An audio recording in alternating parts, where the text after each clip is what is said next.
जनजातीय गौरव के महान प्रतीक भगवान बिरसा मुंडा। भारत अपनी आज़ादी का अमृत महोत्सव मना रहा है। दमनकारी ब्रिटिश राज के खिलाफ मातृभूमि की स्वतंत्रता के लिए निडर होकर प्रयास करने वाले महान सेनानियों में से एक विशिष्ट नाम है भगवान बिरसा मुंडा। बिरसा मुंडा ने केवल 25 वर्षों का छोटा लेकिन बहादुरी से भरा जीवन व्यतीत किया। वीरतापूर्ण कार्यों और उनके नेक भावना से बिरसा को उनके अनुयायियों के लिए भगवान बना दिया। अन्याय और उत्पीड़न के खिलाफ लड़ने के वीरतापूर्ण प्रयासों से भरी उनकी जीवन कहानी अपने वैश्विक ब्रिटिश राज के खिलाफ प्रतिरोध की एक बुलंद आवाज का प्रतिनिधित्व करती है। बिरसा मुंडा का जन्म 15 नवंबर 1875 को वर्तमान झारखंड के उल्हाती गांव के एक आदिवासी मुंडा परिवार में हुआ था। उन्होंने अपना बचपन अत्यंत गरीबी में बिताया। यह वह समय था जब शोषक ब्रिटिश राज्य मध्य और पूर्वी भारत के घने जंगलों में घुसने लगा था और प्राकृतिक संसाधनों के साथ तालमेल बिठाकर रहने वाले आदिवासियों के लिए कई तरह की बाधाएं पैदा कर रहा था। अंग्रेजों ने छोटा नागपुर क्षेत्र में एक सामंती जमींदार प्रथा की शुरुआत की, जिसने आदिवासी खुटखटी कृषि प्रणाली को नष्ट कर दिया।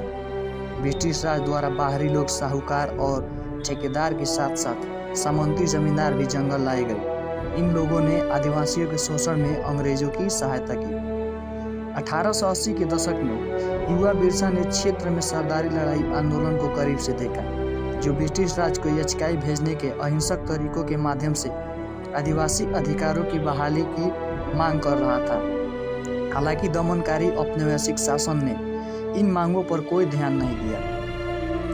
उन्होंने आदिवासियों को सभी निहित स्वार्थ तत्वों के शोषक एवं अत्याचारी प्रकृति से अवगत कराया।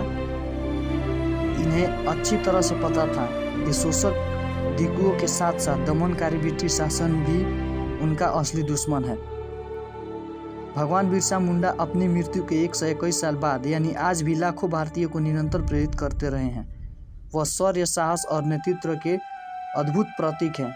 वह एक ऐसे नायक थे जो अपनी समृद्ध संस्कृति और महान परंपराओं पर अत्यंत गर्व किया करते थे, पर इसके साथ ही जब भी जरूरत महसूस होती थी तो अपनी विचारधारा को परिष्कृत करने से पीछे नहीं हटते थे।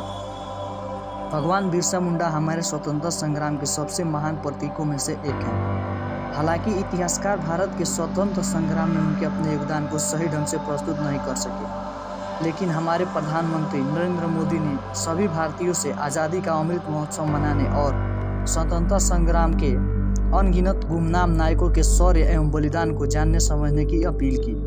प्रधानमंत्री के प्रखर नेतृत्व में पहली बार भगवान बिरसा मुंडा की जयंती पर हर साल 15 नवंबर को जनजातीय गौरव दिवस मनाकर जनजातीय गौरव और योगदान को पूर्ण श्रद्धा के साथ स्मरण किया जा रहा है। तो आइए हम भी जनजातीय गौरव दिवस पर सांस्कृतिक विरासत के संरक्षण और शौर्य, आतिथ्य व राष्ट्रीय गौरव जैसे भारतीय मूल्यों को प्रोत्साहित करने के लिए देश के जनजातीय लोगों द्वारा किए गए अथक प्रयासों को स्मरण करें।